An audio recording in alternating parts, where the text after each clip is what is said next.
Différents faits divers nous interpellent et nous incitent à la réflexion. Ils annoncent un événement imminent et d'une grande importance. Mais comment l'analyser? En écoutant Jean-Claude qui, à la lumière de la Bible, t'accompagnera et te permettra d'être prête, d'être prêt pour le retour de Jésus. Note que les éditions spéciales sont disponibles sur YouTube. Quelle est la réponse 2? Le 2, c'est le chiffre. Je te salue fraternellement en Jésus-Christ, le Sauveur du monde. C'est Jean-Claude qui partage avec toi cette nouvelle série qui s'intitule « Découvrir la vérité ». Marco et Jean-Claude, oui, nous sommes très heureux de te retrouver. Parce que nous avons trouvé la paix en Jésus de Nazareth. Aujourd'hui, nous verrons, vous ne ferez point. Juste avant, prions. Seigneur, l'heure est grave.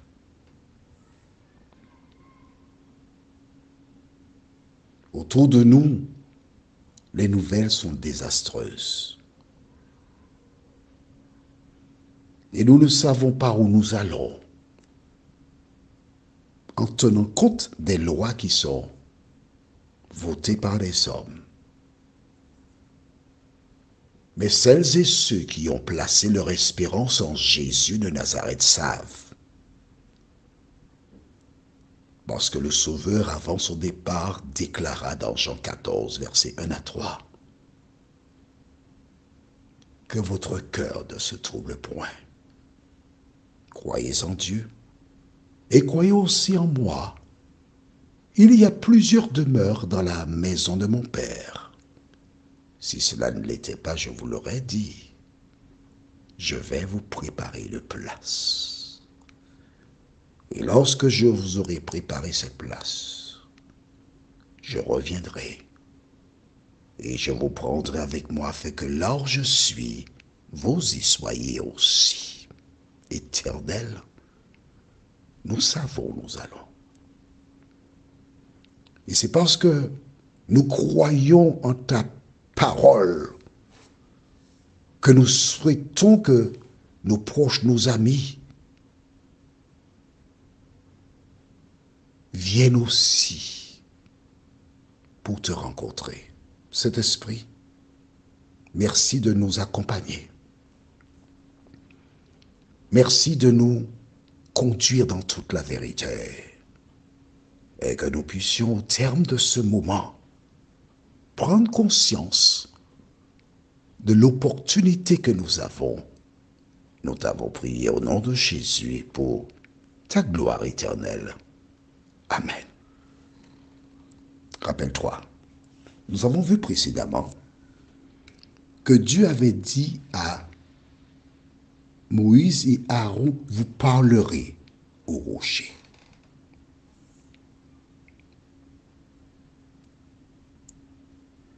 Et le rocher abreuvera le peuple et le bétail.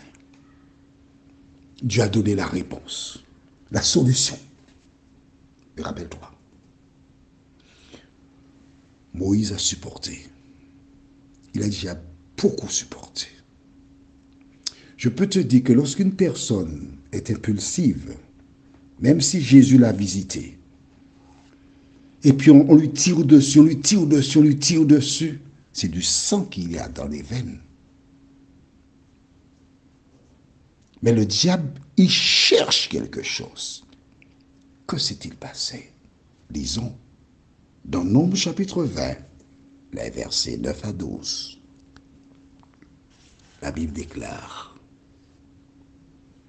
Moïse prit la verge qui était devant l'Éternel, comme l'Éternel le lui avait ordonné. Moïse et Aaron convoquèrent l'assemblée en face du rocher. Et Moïse leur dit: Écoutez donc, rebelles, est-ce de ce rocher que nous vous ferons sortir de l'eau? On s'arrête ici. Reste là. Ne lis pas la suite. Je te dis de ne pas lire la suite. Lève tes yeux. Ne regarde pas la Bible. Lève tes yeux puis écoute-moi.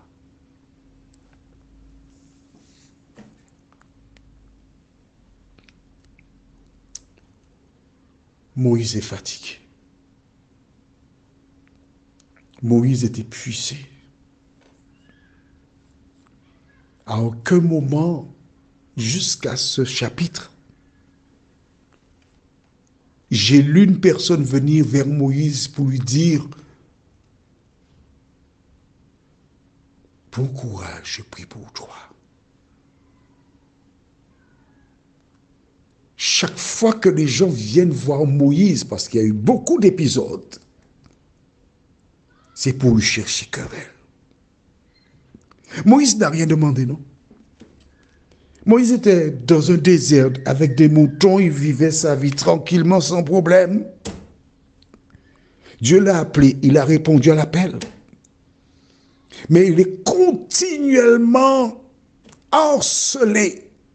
Le diable utilise des femmes et des hommes pour le pousser à bout. Et là, Moïse, il n'en peut plus. Et lorsqu'il commence à dire: écoutez-moi, rebelle, attention, attention, attention. Quand tu te trouves dans une situation et tu sens que cela dépasse tes forces, tu fais quoi? Prends la fuite. Le Christ a déclaré: si on te persécute dans une ville, fuyez dans une autre ville. Ou si tu es aux Antilles, pars en métropole. Si tu es en métropole, pars aux Antilles. Prends la fuite.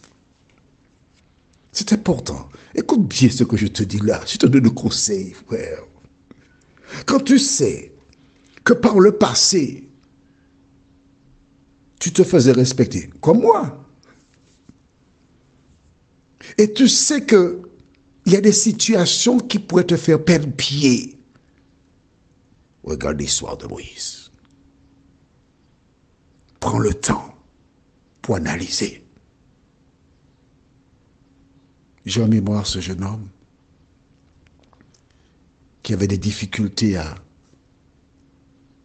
se calmer. Son épouse et lui, c'était pas un parfait amour. Il se tenait, il faisait de son mieux, mais parfois, il donnait des gifles à son épouse, il la battait. Cette dernière alla voir son pasteur qui lui a dit: ma soeur, il faut prier, puis attendre, Dieu va te délivrer. Elle a écouté le pasteur. Tu te rappelles, je t'ai dit il y a 2 jours que lorsque tu as un problème, tu dois utiliser ton cerveau. Tu dois parler à ton Dieu pour savoir ce que tu as à faire. Elle est restée. Et un jour, cet homme, lors d'une altercation, il a frappé cette femme. Elle est morte, laissant des orphelins. Je ne peux pas m'adresser à cette femme, elle est morte. Je m'adresse à toi.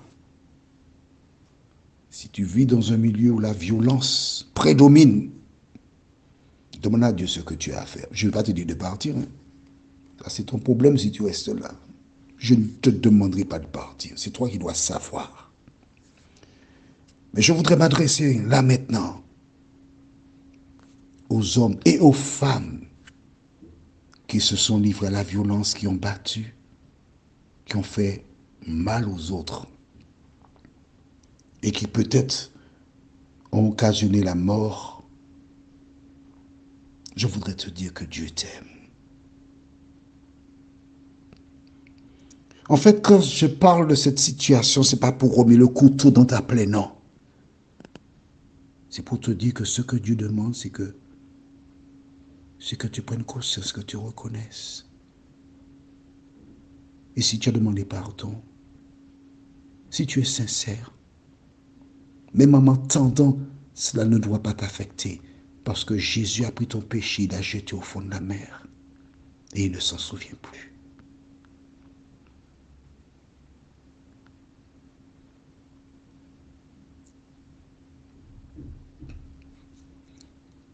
Vois-tu, le diable tente des humains qui posent des actes sous le coup de la colère. Tu n'es pas le premier, tu ne seras pas le dernier. Mais ce qui est fait est déjà fait. Ce qui est important, c'est que tu ne laisses pas le diable te tromper. Car son rôle consiste à faire remonter le passé des individus. Et si tel est ton cas, tu lui dis, je connais ton avenir.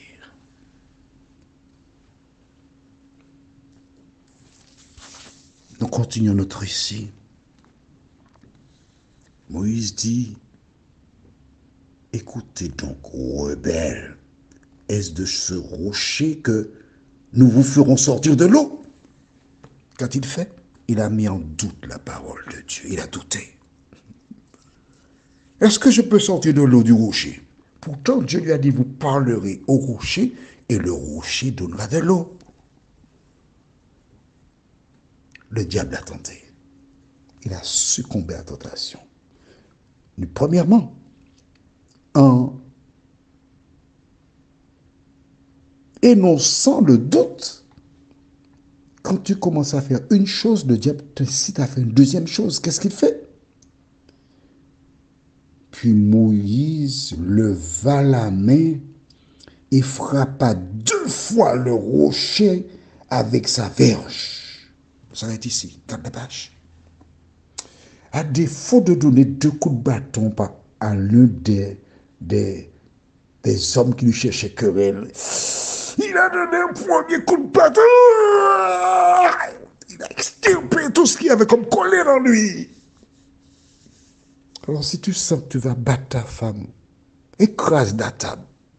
Pas ta femme, hein? Écrase la table à manger. Écrase le fauteuil. Écrase ce qu'il y a. Mais ne touche pas ta femme. Ne fais pas ça. Ne fais pas ça. Si tu sens que tu vas faire quelque chose qui te dépasse, pars, laisse la maison. Ne succombe pas à la tentation. Et qu'est-ce qui s'est passé quand il a frappé le rocher? Il sortit de l'eau en abondance. L'assemblée but et le bétail aussi. Alors l'Éternel dit à Moïse, parce que vous n'avez pas cru en moi pour me sanctifier aux yeux des enfants d'Israël, vous ne ferez point entrer cette assemblée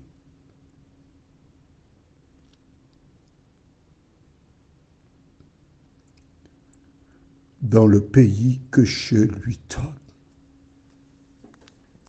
40 ans. Et en un instant, les deux sont disqualifiés. Pourquoi? À cause de la colère.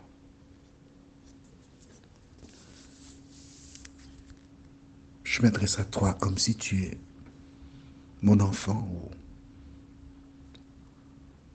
mon père ou ma mère. l'ennemi cherche à détruire les enfants de Dieu. Et voici cet homme qui a travaillé toute sa vie pour Dieu, qui se retrouve maintenant en dehors du projet. Prions, Seigneur.